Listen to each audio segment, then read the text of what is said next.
Hello students, I am of UGC net JRF TGT PGT में आपका स्वागत है।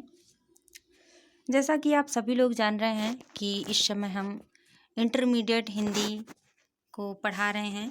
तो इंटरमीडिएट हिंदी में हमने भारतेंदु हरिश्चंद्र के पूरे चैप्टर को एंड कर दिया है, समाप्त हो चुका है। और हम जगन्नाथ रत्नाकर के पदों की व्याख्या स्टार्ट कर दिए हैं। उद्धव प्रसंग में हमने 2 पंक्तियों को पढ़ा दिया है। इसमें जो तीसरी पंक्ति है आज उसको हम लोग पढ़ाएंगे।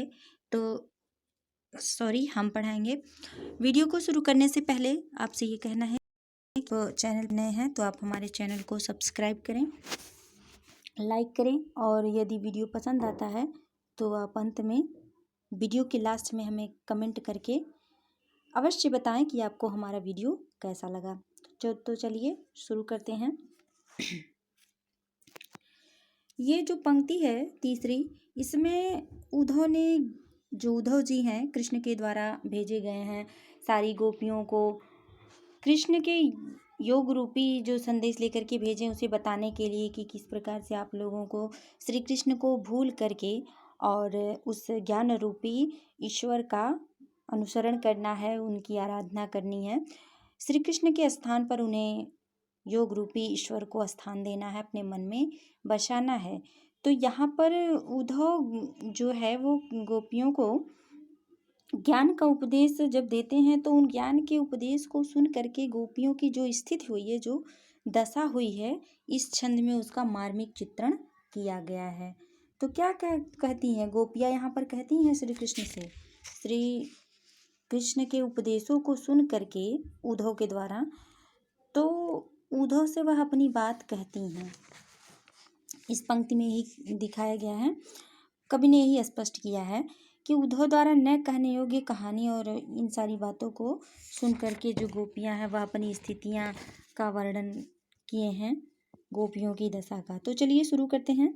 सुनी सुनी उद्धव की अकह कहानी, कान को ठहरानी को था नहीं थिरानी। सुनी सुनी माने सुन सुन करके उद्धव की अकह, उद्धव के द्वारा अकह माने अकहनीय, जो कहने योग्य नहीं है, जो कहने योग्य बात नहीं है, वह उद्धव के द्वारा कहने पर कहानी कान, अपने कानों से सुन करके को ठहरानी, ठहरानी माने कांप गई, था नहीं माने स्थान पर ही, थिरानी माने स्थिर हो गई।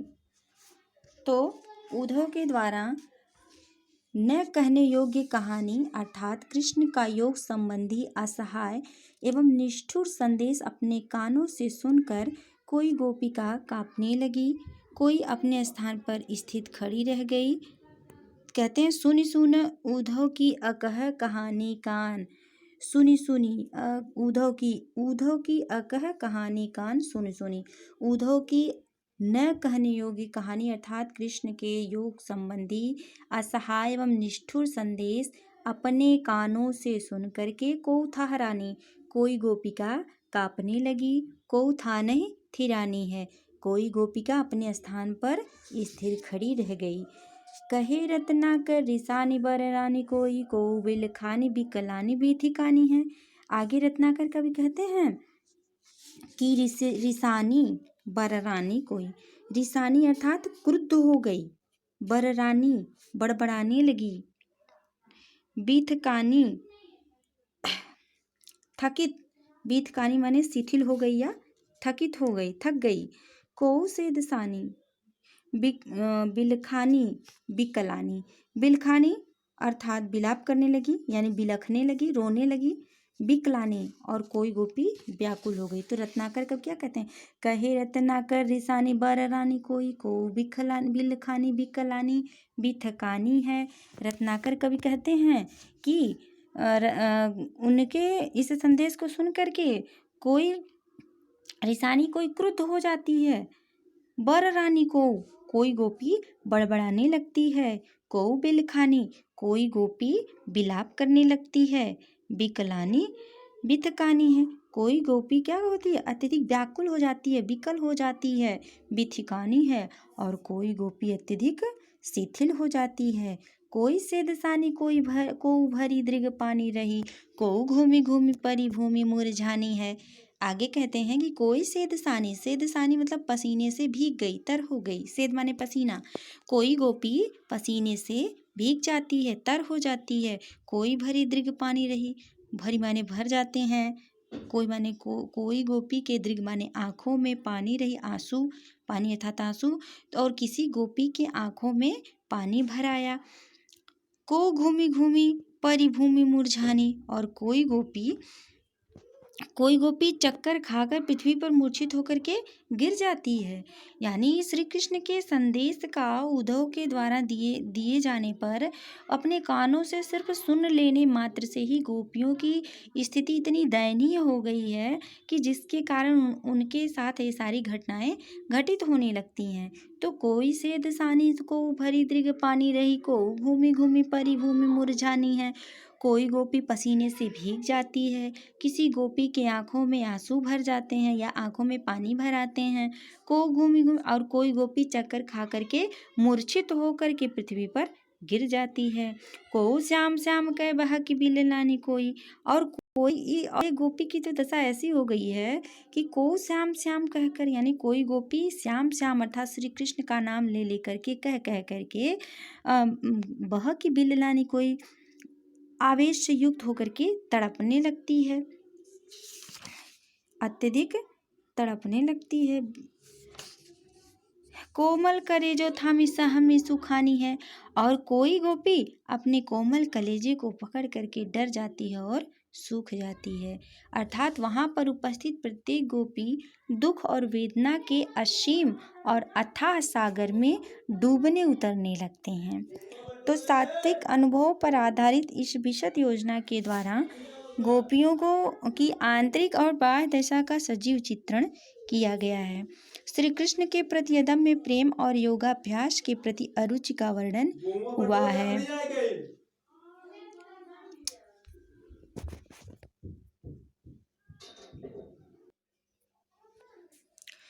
ब्रजभाषा का प्रयोग हुआ है, अनुप्रास, अलंकार और पद मैत्री का प्रयोग किया गया है। रस विप्रलंब है यानी वियोग श्रृंगार है, गुण प्रसाद है और मनोहारी छंद है। तो चलिए अगला देखते हैं, अगला क्या है।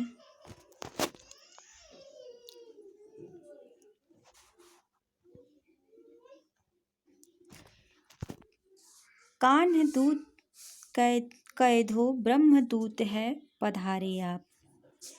कैधो माने अथवा, पधारे माने आए हैं। धारे प्रण माने प्राण धारण करके, ब्रजवारी यानी ब्रज बालाओं की। इस पंक्ति में उद्धव ने अपने उपदेश में ब्रह्मवाद और आत्मा तथा परमात्मा की अभेदता का प्रतिपादन किया है। गोपिकाएं उसका विरोध करती हुई उसके अपने अस्तित्व के विनाश का कारण मानती हैं।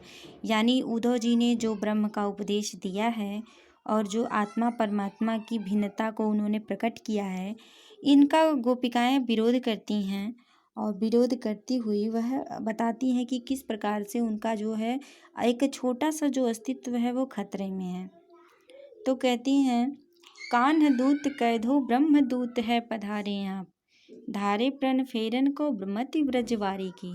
गोपियाँ उद्धव से पूछती हैं कि हे उद्धव, ब्रजवारी की यानी आप ब्रजबालाओं की बुद्धि को बदलने का प्रण लेकर, प्रण फेरन कौमति ब्रजवारी की यानी ब्रजवारी की मति प्रण फेरन को धारे।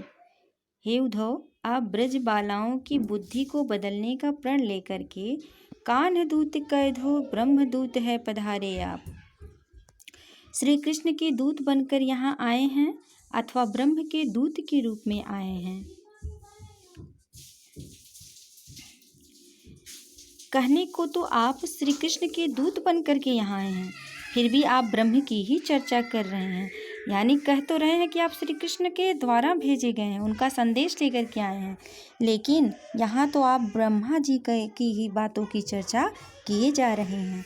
हे उद्धव, कहे रत्नाकर पै प्रीति रीति जानत न ठानत अनीति आनी रीति ले अनारी की। रत्नाकर कवि कहते हैं कि आप प्रेम की रीति को नहीं जानते। पै प्रीति रीति जानत ना, हे उद्धव आप प्रेम की रीति को नहीं जानते।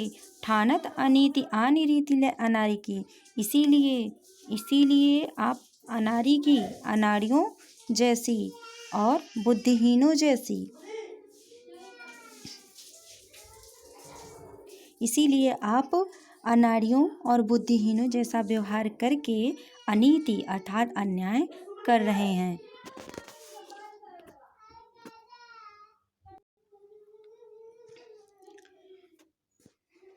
रत्नाकर कवि कहते हैं कि गोपियाँ कहती हैं कि आप प्रेम की रीति को नहीं जानते हैं, इसीलिए आप अनाड़ियों और बुद्धिहीनों जैसा व्यवहार करके हमारे साथ अन्याय कर रहे हैं। मान्यो हम कान्ह ब्रह्म एक ही कहयो जो तुम, तौ हो हमें भावती न भावना अन्यारे की। मान्यो हम यानी हम मानते हैं, आपके कहने के अनुसार, यानी आपके कहने के अनुसार श्री कृष्ण और ब्रह्म को एक ही मान भी लिया। मान्यो हम कान्ह ब्रह्म एक ही हैं। यदि आप कहते हैं कहयो जो तुम यानी आप यदि कहते हैं कि कान्ह ब्रह्म एक ही, कान्हा अर्थात श्री कृष्ण और ब्रह्म एक ही हैं, तो हम मान लेते हैं। लेकिन फिर भी तो भी यानी फिर भी हमें यह भावती ना भावना न्याय की, तो हमें यह अभेदता का विचार अच्छा नहीं लगता। मान्यो हम कान्हा ब्रह्म एक ही कहयो जो तुम, तहु हमें भावती न भावना अन्यारी की। हे उद्धव यदि आप कहते हैं कान्हा अर्थात श्री कृष्ण और ब्रह्म एक ही हैं, तो हम मान लेते हैं, लेकिन फिर भी हमें यह अभेदता का विचार अच्छा नहीं लगता। आप तो स्वयं जानते हैं। आगे कहती हैं, जय हे बनी बिगड़ी न बारी दीता बारी धी की, बूंदता बिलय है बूंद बिबसी बिचारी की। आप तो भली भांति जानते हैं, स्वयं जानते हैं कि बनी बिगड़ी ना, कुछ बनेगा बिगड़ेगा नहीं, बारी धीता बारी धी की, समुद्र में बूंद के मिल जाने पर समुद्र की असीमता में कोई अंतर नहीं पड़ेगा। न बारी धीता बारी धी की, बनी न बिगड़ी, समुद्र की यदि समुद्र में बूंद मिल जाए तो समुद्र की असीमता में कोई अंतर नहीं पड़ता, परंतु असक्त और अकिंचन बूंद का तो अस्तित्व ही समाप्त हो जाता है। यानी बूंदता बिलय है बूंद बिवश बिचारी की। लेकिन समुद्र में जो बूंद गिरती है असक्त और अकिंचन, उस बूंद का तो पूरा अस्तित्व ही समाप्त हो जाता है। गोपियों के कहने का ऐसा तात्पर्य यह है कि ब्रह्म समुद्र के समान विशाल है, अर्थात ब्रह्म को उन्होंने समुद्र के समान विशाल बताया है, और बूंद यानी अपने आप को, गोपियाँ अपने आप को एक बूंद के समान सीमित बताती हैं। तो कहती हैं कि समुद्र में कुछ बूंद मिल जाए या फिर ना मिले, तब भी उसके समुद्र के अस्तित्व पर कोई प्रभाव नहीं पड़ता। किंतु यदि बूंद समुद्र में मिल जाती, लेकिन अगर वह बूंद जाकर के समुद्र में मिल जाती है तो उसका पूरा अस्तित्व निश्चय ही समाप्त हो जाता है। इसी प्रकार यदि हम ब्रह्म की आराधना करती हैं तो उसमें लीन ना होकर हमारा अस्तित्व समाप्त हो जाएगा। यानी यदि हम ब्रह्म, आपके द्वारा दिए गए जो ईश्वर हैं, ब्रह्मा हैं, उनकी आराधना करते हैं तो हम उसी में लीन हो जाएंगे, और जो हमारा बूंद के समान अस्तित्व है वह भी समाप्त हो जाएगा, जबकि श्री कृष्ण की आराधना करते हुए हमारा अस्तित्व बना रहेगा। गोपियाँ इस प्रकार आत्मा और परमात्मा की अभेदता को अस्वीकार कर अद्वैतवाद का विरोध करती हैं। गोपियों के हृदय की सरलता और कथानक की व्यंग्यात्मकता द्रष्टव्य है। इसकी भाषा ब्रज है, अनुप्रास, यमक, श्लेष, दृष्टांत आदि अलंकारों का उपयोग किया गया है। वियोग श्रृंगार रस है, माधुर्य गुण है और मन हरण समैया छंद है। स्टूडेंट्स, वीडियो देखने के लिए आप लोगों का बहुत बहुत धन्यवाद। आप हमें कमेंट करके अवश्य बताएं कि आपको हमारा वीडियो कैसा लगा।